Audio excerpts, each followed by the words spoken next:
وبركاته.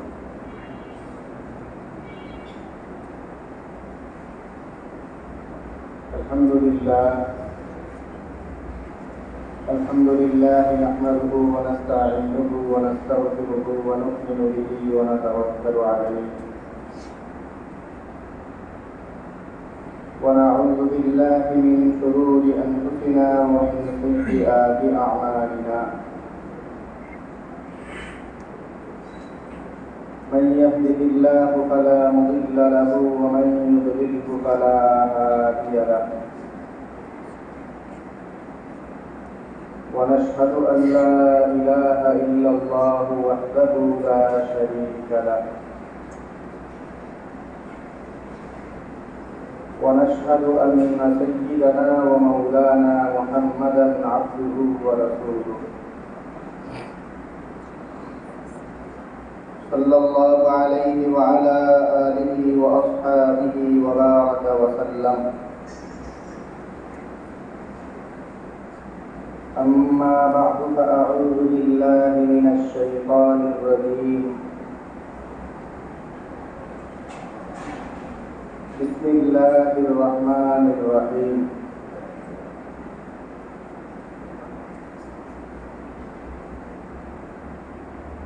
ولله على الناس حج البيت من استطاع إليه سبيلا.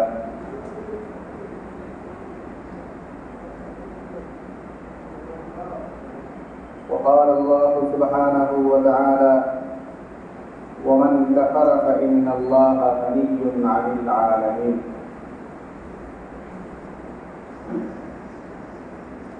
وقال رسول الله صلى الله عليه وسلم: بني الإسلام على 5: شهادة أن لا إله إلا الله وأن محمدا رسول الله وإقام الصلاة وإيتاء الزكاة والحج وصوم رمضان.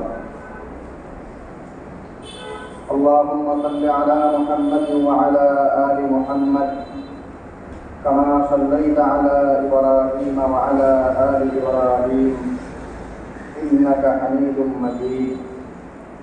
اللهم بارك على محمد وعلى آل محمد كما باركت على إبراهيم وعلى آل إبراهيم إنك حميد مجيد.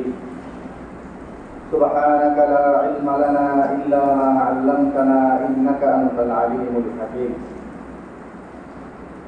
মহান আল্লাহ পাক রব্বুল আলামিনের দরবারে অসংখ্য শুকরিয়া জ্ঞাপন করছি, যিনি আমাদেরকে অন্যান্য জুমার ন্যায় আজকেও জুমার নামাজ আদায়ের জন্য পবিত্র ঘর মসজিদে আসার তৌফিক দান করেছেন। আলহামদুলিল্লাহ। মুহতারাম হাজিরিন, ইসলামের গুরুত্বপূর্ণ একটি বিধান হজ নিয়ে আমরা কথা বলতেছিলাম। আল্লাহ পাক রব্বুল আলামিন ওনার খলিল বিশেষ নবী ইব্রাহিম আলাইহিস সালামকে যখন ওনার বড় ছেলে ইসমাইল আলাইহিস সালামকে বিশেষ এমন জায়গায়, হিজাজের জায়গায়, জনমানবহীন অঞ্চলে রেখে আসতে বলছেন, সেই প্রেক্ষিতে ইব্রাহিম আলাইহিস সালাম আল্লাহর কাছে সেখানে রেখে আসার পরে দোয়া করছিলেন, আল্লাহ এই জায়গার মধ্যে, যেই জায়গায় কোনো মানুষ এখন বাস করে না, এমনকি এই জায়গায় কোনো উল্লেখযোগ্য তরুলতা, গাছপালা ইত্যাদিও নাই, যেগুলোর ফলমূল ধারণ করে মানুষ জীবন যাপন করবে, এই জায়গায় আপনি এমন বরকত দান করেন, রিজিকের বরকত দান করেন, ফল ফুল ইত্যাদির বরকত দান করেন এবং মানুষের অন্তরকে আপনি সেই দিকে ধাবিত করে দেন। ওয়াজআল আফইদাতান নাসি তাহবি ইলাইহিম ওয়ারযুকহুম মিনাস সামারাতি লাআল্লাহুম ইয়াশকুরুন। মানুষের অন্তরকে সেই দিকে আকৃষ্ট করে দেন এবং এই অঞ্চলের লোকজনকে ফল ফলাদি দিয়ে আপনি ভরপুর রিজিক দান করেন। ইব্রাহিম আলাইহিস সালামের সেই দোয়া আল্লাহ পাক রব্বুল আলামিন কবুল করেছেন এবং ওনার মাধ্যমেই এবং ওনার যেই ছেলেকে সেখানে রেখে আসছিলেন সেই ছেলের সাহায্যে ইব্রাহিম আলাইহিস সালামের হাতে এবং ইসমাঈল আলাইহিস সালামের সহযোগিতায় আল্লাহ তাআলা বাইতুল্লাহর পুনর্নির্মাণের ব্যবস্থা করেন। কোরআনে কারীমের মধ্যে আল্লাহ তাআলা এই বিষয়টি ইরশাদ করেন, ওয়া ইয ইয়ারফাউ ইব্রাহিমুল কাওয়াইদা মিনাল বাইতি ওয়া ইসমাঈল। আপনি আলোচনা করুন লোকজনকে নিয়ে সেই সময়টার ব্যাপারে। স্মরণীয় যেই সময় যখন ইব্রাহিম আলাইহিস সালাম বাইতুল্লাহর ভিত্তি উঁচু করেছিলেন এবং ওনার সাথে ইসমাঈল আলাইহিস সালামও ছিলেন। এই মহান গুরুত্বপূর্ণ ইবাদত, এই ইবাদত আঞ্জাম দেওয়ার পরে ইব্রাহিম আলাইহিস সালাম আল্লাহ তাআলার কাছে কিছু দোয়া করতেন।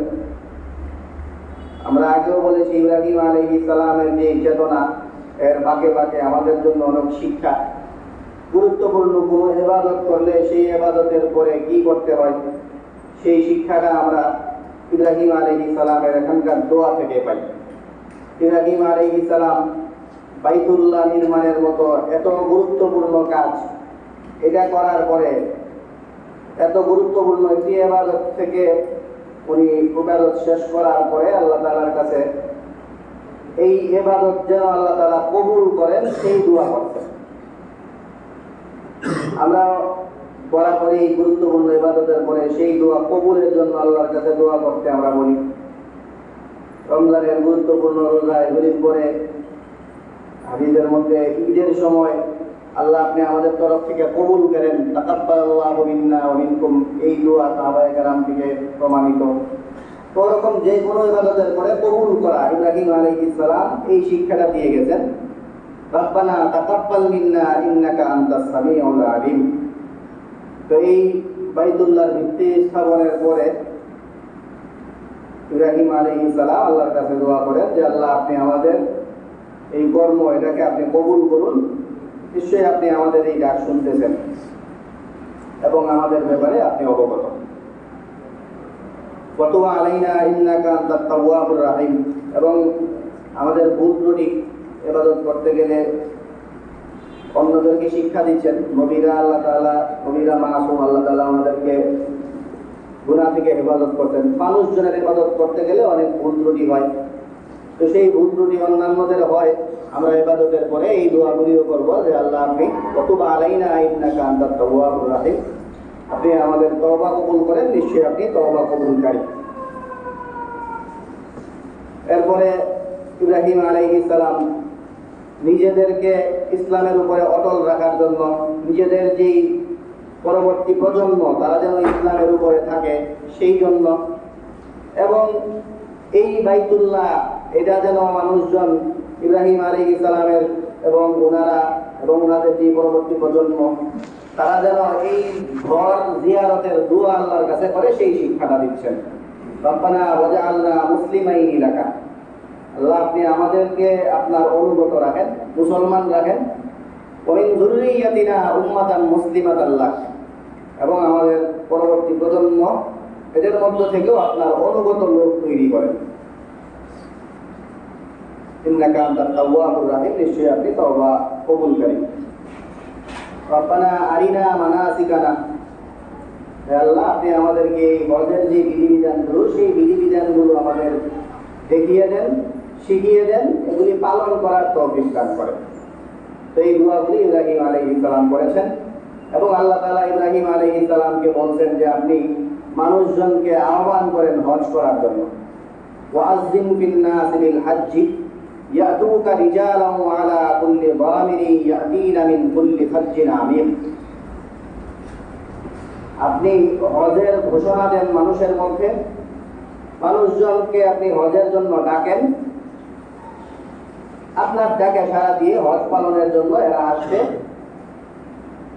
এরা বিভিন্ন ধরনের বাহনে আসবে, দূর দূরান্ত থেকে এমন বাহনে আসবে যে বাহন একদম তাদেরকে বহন করতে গিয়ে দুর্বল হয়ে গেছে।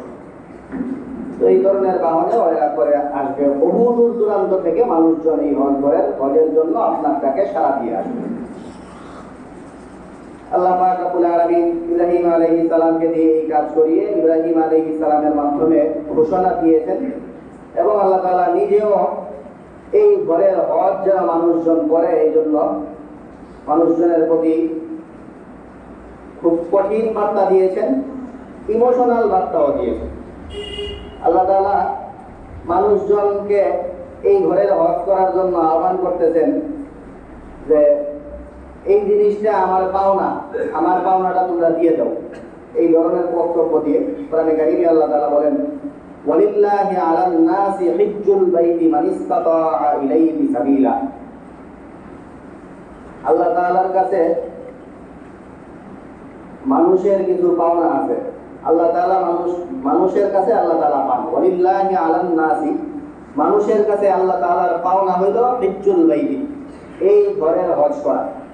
মান ইসতাতাআ ইলাইহি সাবিলা, যেই মানুষেরা এই ঘরের হজ করার সক্ষমতা রাখে এমন সক্ষম ব্যক্তিদের উপর এই ঘরের হজ করা, এটা আল্লাহ তাআলার মানুষের কাছে পাওনা।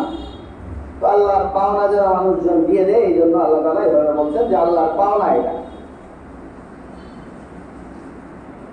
এরপরে আল্লাহ তাআলা খুব কঠোর হুঁশিয়ারি বাণী উচ্চারণ করছেন। তো হুঁশিয়ারি বাণীটা আমরা একটু পরে বলি। নবী সাল্লাল্লাহু আলাইহি ওয়াসাল্লাম উনিও হজ করার জন্য আদেশ দিয়ে গেছেন। আদেশের মধ্যে একে তো নবী সাল্লাল্লাহু আলাইহি ওয়াসাল্লাম হজকে ইসলামের মৌলিক বিধান হিসেবে আখ্যা দিয়েছেন। ইসলামের যে মূল বিধানগুলো, যেগুলোর উপরে ইসলাম দাঁড়িয়ে আছে, ইসলামের স্তম্ভ বলা হয়েছে, এর মধ্যে নবী সাল্লাল্লাহু আলাইহি ওয়াসাল্লাম এই হজের কথা উল্লেখ করেন। বুনিয়াল ইসলামু আলা খামসিন, পাঁচটা জিনিসের উপর ইসলামের ভিত্তি। শাহাদাতি আল্লা ইলাহা ইল্লাল্লাহ ওয়া আন্না মুহাম্মাদার রাসূলুল্লাহ, এই কথার সাক্ষ্য দেওয়া যে আল্লাহ তাআলা ছাড়া আর কোনো মাবুদ নাই এবং মুহাম্মদ সাল্লাল্লাহু আলাইহি ওয়াসাল্লাম আল্লাহর রাসূল। ওয়া ইকামিস সালাতি, এবং নামাজ কায়েম করা। ওয়া ইতাইজ যাকাতি, যাকাত প্রদান করা। ওয়াল হজ্জি ওয়া সাওমি রমাদান, হজ পালন করা আর রমজানের রোজা রাখা। তো মৌলিক বিধান হিসেবে এটাকে আখ্যা দিয়েছেন, পাশাপাশি অর্ডারও দিয়ে গেছেন। নবী সাল্লাল্লাহু আলাইহি ওয়াসাল্লাম বলেন ইন্নাল্লাহা কাতাবা আলাইকুমুল হজ্জা ফাহুজ্জু, আল্লাহ তাআলা তোমাদের উপর হজ আবশ্যক করেছেন। আল্লাহ তাআলা তোমাদের উপর হজ যেহেতু আবশ্যক করেছেন, তোমরা এই হজ পালন করো। তো এই হজ পালন করার জন্য নবী সাল্লাল্লাহু আলাইহি ওয়াসাল্লাম বিশেষ নির্দেশ প্রদান করেছেন। এই হলো হজের আবশ্যকীয়তা। হজ পালন করতে হবে। হজ পালন করা কোরআনে কারীমের দ্বারা এবং কোরআনে কারীমের পাশাপাশি নবী সাল্লাল্লাহু আলাইহি ওয়াসাল্লামের হাদিস, একাধিক হাদিসের দ্বারা এই কথা প্রমাণিত। এবং যুগে যুগে সকল উলামায়ে কেরাম এই বক্তব্য দিয়ে আসছেন এবং উলামায়ে কেরামের বক্তব্য তো আরো কঠিন। বেশিরভাগ উলামায়ে কেরাম একটু ছাড় দিলেও অনেক উলামায়ে কেরামের বক্তব্য এটা যে হজ তো পালন করতে হয়, শুধু হয় এটা না, যখন হজের সামর্থ্য তৈরি হয় তখন তৎক্ষণাতেই করতে হয়, কয়েক বছর অপেক্ষাও করা যায় না। হজ ওয়াজিব হওয়ার সামর্থ্য আসার সাথে সাথে হজ করতে হয়। আলাল ফাউর, তৎক্ষণাৎ হজ করা, এটা হলো ওয়াজিব। কেউ পরবর্তী জীবনে গিয়ে হজ যদি করে তাহলেও তার এই আবশ্যকীয়তা, শরীয়তের আবশ্যক বিধান যেটা, সেটা লঙ্ঘনের কারণে সে গুনাহগার হবে পরে গিয়ে হজ করলেও, এতদিন যে করলো না এই কারণে। তো এটা নিয়ে অনেকে ভিন্ন বক্তব্য দেন, বাকি কঠোরতাটাও আছে। এটা হজের গুরুত্বের জন্য এই কথাটাও একটা গুরুত্বপূর্ণ ব্যাপার। হজ করা আর এমনিতেও আমাদের সমাজের মানুষজনের আচরণ হজ কেন্দ্রিক, এটা খুব বেশি ভালো না। দেখা যায় কিছু ভিন্নতা আছে, কিন্তু সাধারণ চিত্র এইটাই। মানুষজনের হজের সামর্থ্য হয় খুব, অনেকেরই যখন শরীরে পূর্ণ শক্তি থাকে ওই সময় হজের সামর্থ্য হয়, কিন্তু এটা বিলম্ব করতে করতে এটা একটা ট্রেন্ড হয়ে গেছে আমাদের এই সমাজে, যে যখন মোটামুটি শেষ বয়সে পৌঁছতে বার্ধক্য আসলে তারপরে গিয়ে হজ পালন করে। তো এটা তো অনেক সমস্যা। একে তো হইল এই যে সামর্থ্য আসার পরে এই কয়েকদিন দেরি করে হইল, তো অনেকের মতো এটা যে এই কারণে নিয়মিত গুনাহগার হইতেছে এই একটা ফরজ বিধান তরক করার কারণে, এতদিন যে দেরি করতেছে এই কারণে। পাশাপাশি শেষ বয়সে হজে গেলে ওই ঠিকভাবে এত বিধান পালন করা সম্ভব হয় না। হজ খুব কঠিন একটা কাজ। হজ এমন কঠিন কাজ যে আল্লাহ তাআলা হজ যখন যারা করবে তাদেরকে যে নবী সাল্লাল্লাহু আলাইহি ওয়াসাল্লাম দোয়া শিক্ষা দিতেন, অন্যান্য ইবাদতে সাধারণত এই দোয়ার মধ্যে এই অংশটা নাই, কিন্তু হজের মধ্যে এই একটা অংশ আছে দোয়ার মধ্যে যে আল্লাহ আপনি আমাদের তরফ থেকে এই ইবাদত কবুল করেন আর এটা আমাদের জন্য সহজ করেন, ওয়ায়াসসিরহু লি, সহজ করেন। এই সহজ করা এই ধরনের দোয়া এই হজ ইবাদতের সাথেই মিলিত। যে হজ খুব কঠিন ইবাদত, এই কারণে এই একটা দোয়ার মধ্যে একটা অংশ এরকম যে আল্লাহ এটা সহজ করে দেন। এত কঠিন ইবাদত, এটা আমাদের মানুষজন এই বার্ধক্যে পৌঁছলে বুড়া হইলে তারপরে গিয়ে করে, তো ঠিকভাবে পালন করতে পারে না, এটা হক আদায় হয় না, এই একটা সমস্যা। আর এতদিন দেরি করার কারণে গুনার বাকিদার হওয়া লাগে। এই জন্য হজ করা এবং অনেক উলামায়ে কেরামের যে বক্তব্য যে হজ তাৎক্ষণিক করতে হয়, সেই বক্তব্যের কারণেও তাৎক্ষণিক করা দরকার। আর আসলে হজের হক আদায় করতে চাইলেও আর্থিক সামর্থ্যের পাশাপাশি দৈহিক সামর্থ্য থাকা অবস্থায় করে ফেলা দরকার। তো এই হলো হজ করা, হজের বিধান এবং কোন সময় হজ করবো আমরা, এইসব বিষয়ে মোটামুটি বক্তব্য। হজ না করলে হজের গুরুত্বটা এত বেশি, যা হজ না করলে কি হয় এটা থেকে ব্যাপারটা ফুটে ওঠে। এমনিতে সাধারণত যে কোনো ফরজ বিধান ইবাদত যেগুলো, এগুলো না করলে মারাত্মক গুনাহ হয়। যেই ইবাদতের যেই বিধান যত উঁচু লেভেলের, ওটা বাদ দিলে এত বেশি পরিমাণের গুনাহ, এত মারাত্মক গুনাহ হয়। কিন্তু কোন ইবাদতে ছাইরা দিলে কাফের হয়ে যায়, এই ধরনের কথা অন্য কোথাও পাওয়া যায় না। হজ ছাইরা দিলে কাফের হয়ে যায় কিনা সেটা পরে, বাকি হজ ছাইরা দিলে কাফের হয়ে যায় এই বক্তব্য সর্বত্র আছে। একটা হলো একটা বক্তব্য থাকলে সেটার ব্যাখ্যা করবেন আপনি, আর একটা হলো এমন বক্তব্য নাই। সাধারণত এমন কিছু ছাইরা দিলে কাফের হয়ে যায় এমন বক্তব্য সচরাচর পাওয়া যায় না কোথাও। আর হজ ছাইরা দিলে কাফের হয়ে যায় এমন বক্তব্য সর্বত্র। কোরআনে কারিমে আল্লাহ তাআলা বলেন, আল্লাহ তাআলা মানুষের কাছে হজ পান, ওমান কাফারা ফাইন্নাল্লাহা গানিয়্যুন আনিল আলামিন, যে আল্লাহর এই পাওনা না দিয়া কুফরি করলো, আল্লাহর কোনো ক্ষতি সে করতে পারবে না, কারণ আল্লাহ পুরা জগৎবাসী থেকে অমুখাপেক্ষ। আল্লাহ কারো কাছে ঠেকানা, আল্লাহ তাআলা কারো কাছে ধরাশায়ী না। তো আল্লাহ কারো কাছে ধরাশায়ী না, এই কথার আগে খুব কঠিন একটা কথা, আল্লাহর পাওনা যে দিল না, না দিয়া যে কুফরি করে, তো খুবই জঘন্য কথা, কুফরি করার মতো বক্তব্য।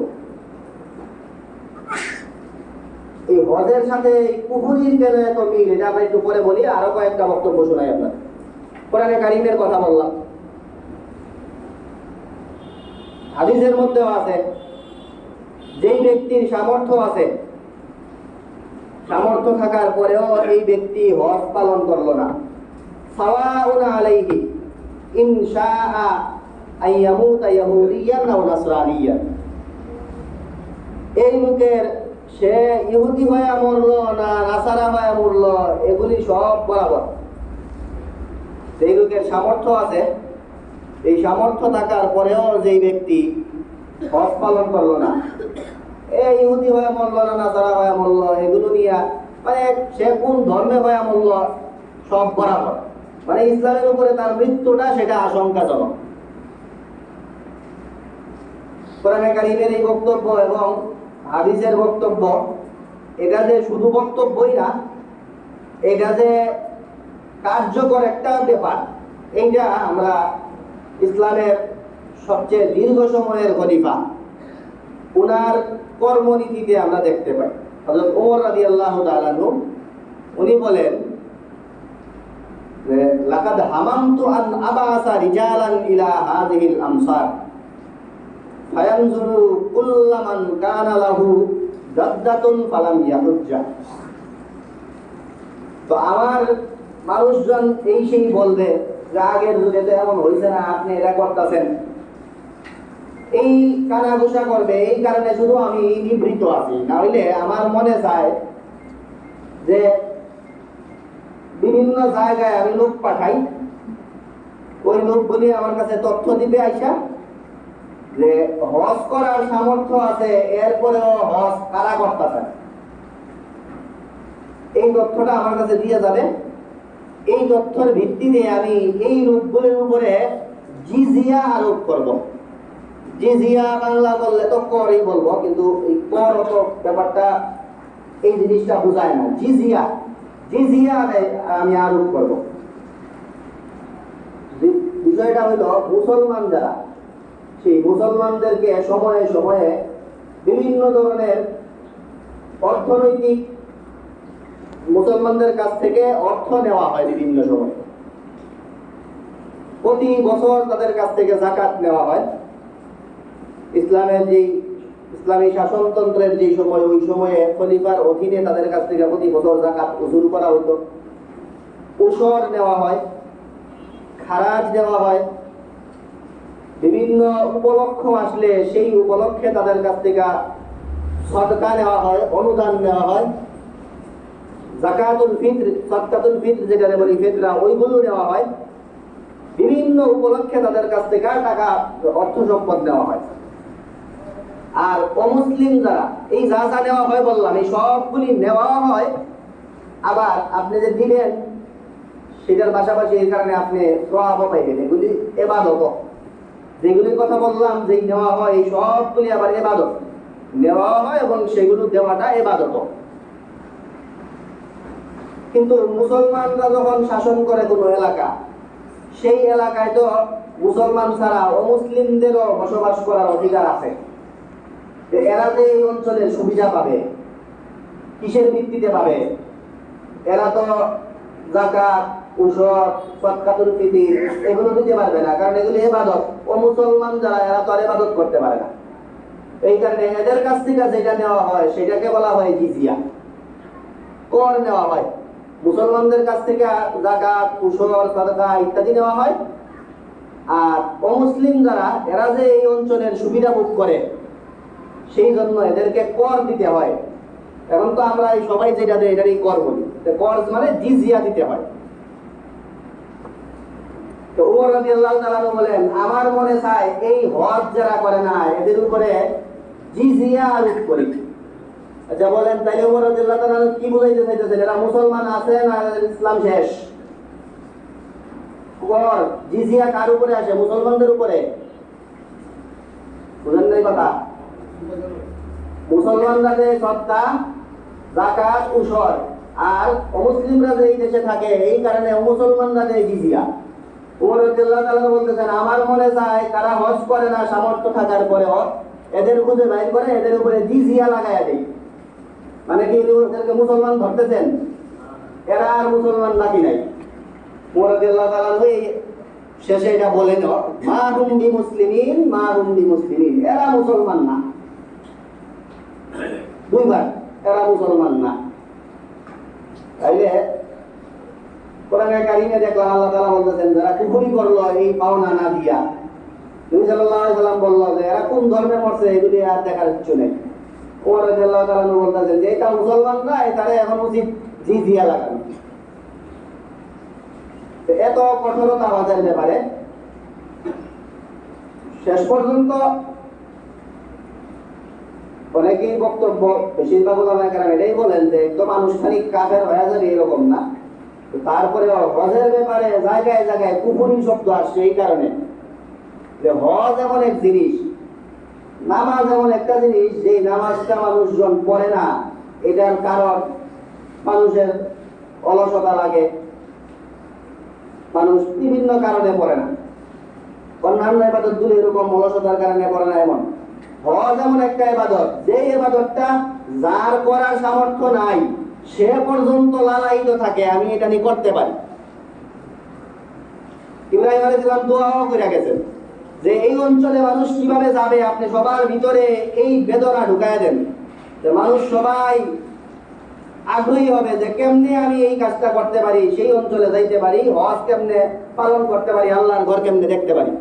তো মুসলমান যারা তারা তো সেই অঞ্চলে যাওয়ার জন্য এরা সবসময় উতলা হয়ে থাকবে, মরিয়া হয়ে থাকবে। এরপরে যেই লোকের সামর্থ্য থাকার পরও গেল না, এর আসলে ইসলামের চেতনা এর ভিতরে নাই। এই কারণেই, কারণ অলসতার কারণে হজ না করা এটা কোনো ব্যাপার না, এটার কোনো উত্তরই না, হইতেই পারে না।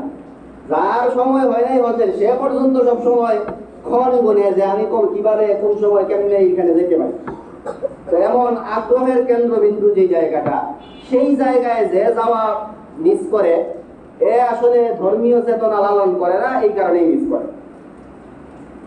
এই জন্য হজের কথা যেখানেই আসছে সেইখানেই বারবার আসছে যে হজ বাদ দেওয়া, এটার সাথে অতপ্রতভাবে কুফরি শব্দ লেপকে দেওয়া। আল্লাহ তাআলা এই কথা বলেন, আল্লাহর পাওনা দেন, যারা আল্লাহর পাওনা না দিয়ে কুফরি করলো। নবী সাল্লাল্লাহু আলাইহি ওয়াসাল্লাম এটাই বলেন যে সামর্থ্য থাকার পরে হজ না করলে সে কোন ধর্মে মারা গেল এগুলি দেখার ব্যাপার না। ওমর রাদিয়াল্লাহু তাআলা আনহু উনিও ওনার থেকেও এই বক্তব্যই আছে। এছাড়া হজ না করলে জরিমানা আরোপের বিধানও ইসলামী শরীয়তে আছে। নবী সাল্লাল্লাহু আলাইহি ওয়াসাল্লামের কাছে এক মহিলা আসলেন, আয়েশা বললেন যে আমার বাবার হজ বাকি আছে, উনি হজ করেন নাই, আমি কি ওনার থেকে ওনার হয়ে হজ করব? নবী সাল্লাল্লাহু আলাইহি ওয়াসাল্লাম হজ করতে বলছেন, এর চেয়ে গুরুত্বপূর্ণ হইল কি ভাষায় বলছেন। নবী সাল্লাল্লাহু আলাইহি ওয়াসাল্লাম বলেন যে হুজ্জি আনহা, ওনার বাপ মার হজ বাকি ছিল, বলেন হুজ্জি আনহা, তুমি তোমার মার তরফ থেকে হজ করো। আরাইতি লাউ কানা আলা উম্মুকি দাইনুন আকুনতি তাজিয়াতান, তোমার কি মনে হয় তোমার মার যদি ঋণ থাকতো, এই ঋণ কি তোমার দেওয়া লাগতো না? তো উনি বলেন হ্যাঁ, ঋণ থাকলে তো দেওয়া লাগতোই। তো নবী সাল্লাল্লাহু আলাইহি ওয়াসাল্লাম বলেন ফাদাইনুল্লাহি আহাক্কু আন yuqda, তাহলে আল্লাহ তাআলার ঋণ যেটা, এইটা আরো আগে দেওয়া দরকার।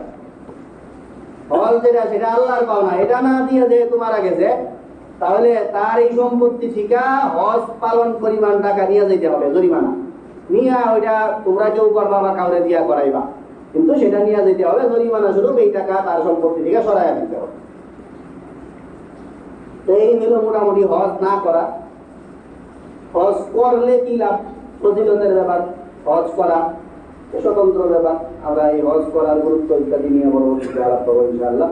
আল্লাহ পাক রব্বুল আলামিন আমাদের সবাইকে, যাদের হজ করার সামর্থ্য আছে তাদের সবাইকে অতি দ্রুত সময়ের মধ্যে এই গুরুত্বপূর্ণ ইবাদত পালন করা, এবং আমাদের বাকি অন্যান্যদেরকে আল্লাহ তাআলা যেন সেই ঘরের জিয়ারত নসিব করেন, সেই তৌফিক দান করুন। অনেকেই পাশে দাঁড়ায় আছেন, আমরা সুন্নতে দাঁড়ানোর আগেই সামনের জায়গাগুলো দেখে দেখে পূরণ করি, তারপরে সুন্নতে দাঁড়াই।